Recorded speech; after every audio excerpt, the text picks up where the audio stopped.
जब भी कोई डिज़ास्टर आता है उस समय हमारे लिए बहुत कड़ी परीक्षा होती है किस तरह से रिलीफ, रिहैबिलिटेशन, रेस्क्यू पर ध्यान दिया जाए। उसी चीज़ को ध्यान में रखते हुए पूरे स्टेट वाइड हिमाचल प्रदेश में मेगा मॉक ड्रिल हुई है। ज़िला कांगड़ा में इस समय मेगा मॉक ड्रिल हमारी लगभग 6 सब डिविजन्स में चल रही है और पालमपुर में आज शाम को इवनिंग में लेट नाइट में मॉक ड्रिल का आयोजन करेंगे। मॉक ड्रिल हम इसलिए ऑर्गेनाइज करते हैं ताकि हमें पता चले कि हमारी एजेंसीज कितनी क्विक हैं रिएक्ट करने में और रिस्पॉन्स करने में। बात की जाए तो धर्मशाला सब डिवीजन में हमारे 2 सिनेरियोज थे प्लस एक एडिड सिनेरियो हमने डाला था। उसी तरह से ज्वालामुखी में हमने मंदिर को कवर किया था क्योंकि मंदिर में श्रद्धालु बहुत आते हैं। जून का महीना है और इस समय क्योंकि छुट्टियां भी चल रही हैं पड़ोसी राज्यों में, तो हमारे पास बहुत ज़्यादा फुटफॉल है टेम्पल में। सब डिवीजन इंदौरा और सब डिवीजन फतेहपुर में हमने जो सिनेरियो प्ले किया था वो अर्थक्वेक के आफ्टर इफेक्ट का था कि अर्थक्वेक के कारण हमारी डैम में ब्रीच हुआ है और उस कारण से हमारा एरिया फ्लड हो गया है, तो किस तरह से रेस्क्यू और रिसर्च का ऑपरेशन किया जाए।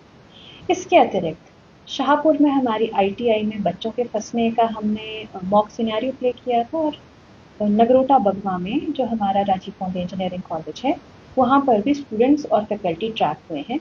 ये सिनेरियोज हमने रखे थे। सबसे ज़रूरी इस बात का आंकलन रहता है कि हमारी लोकल पुलिस फोर्स, होमगार्ड और सब डिवीजन लेवल प्रशासन कितने जल्दी उसमें रिस्पॉन्स देते हैं। शाहपुर से हमारे को एडिशनल रिक्वेस्ट आई थी कि जो हमारी बीएसएफ बड़ोई में स्टेशन है उनकी सर्विस ली जाए क्योंकि जो वहाँ पे रेस्क्यू ऑपरेशन है उसमें मुश्किलें आ रही थी। उसी तरह से इंदौरा और फतेहपुर में एनडीआरएफ के लिए रिक्वेस्ट गई थी। ज्वालामुखी से और नगरोटा बगवा से एसडीआरएफ की रिक्वेस्ट आई थी। साथ ही में आर्मी की रिक्वेस्ट हमें इंदौरा से एडिशनैलिटी में आई थी।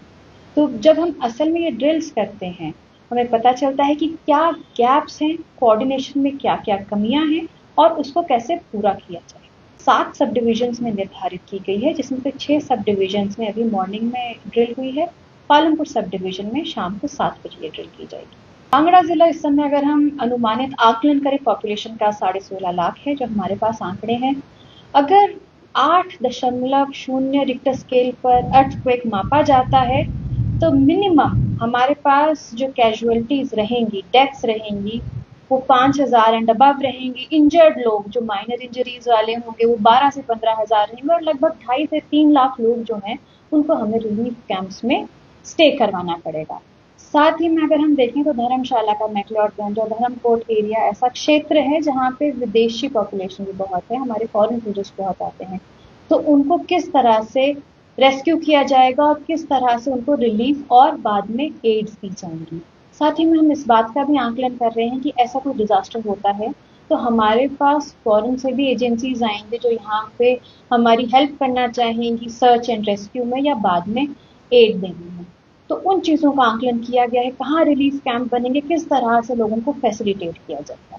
और आने वाले समय में हम पब्लिक के साथ भी इस तरह की एक ड्रिल करना चाहेंगे कि यदि रियल टाइम अर्थक्वेक आता है तो कोतवाली, धर्मशाला, श्यामनगर वाले लोग किस जगह इकट्ठे हों, उसी तरह से दाड़ी के लोग किस जगह इकट्ठे हों, सिद्धबाड़ी, सिद्धपुर, फतेहपुर, ये लोग कौन से ग्राउंड में कौन सी जगह इकट्ठा हों। साथ ही में जब हम ड्रिल करवा रहे हैं तो हमारे ऑफिशियल्स को भी पता है कि अगर इंफ्रास्ट्रक्चर हमारे ऑफिस खत्म हो जाते हैं, तबाह हो जाते हैं, तो हमारे पास स्टेजिंग एरिया जहाँ पे हमारे सारे मैन और मशीनरी इकट्ठे होते हैं वो कौन सा एरिया रहेगा।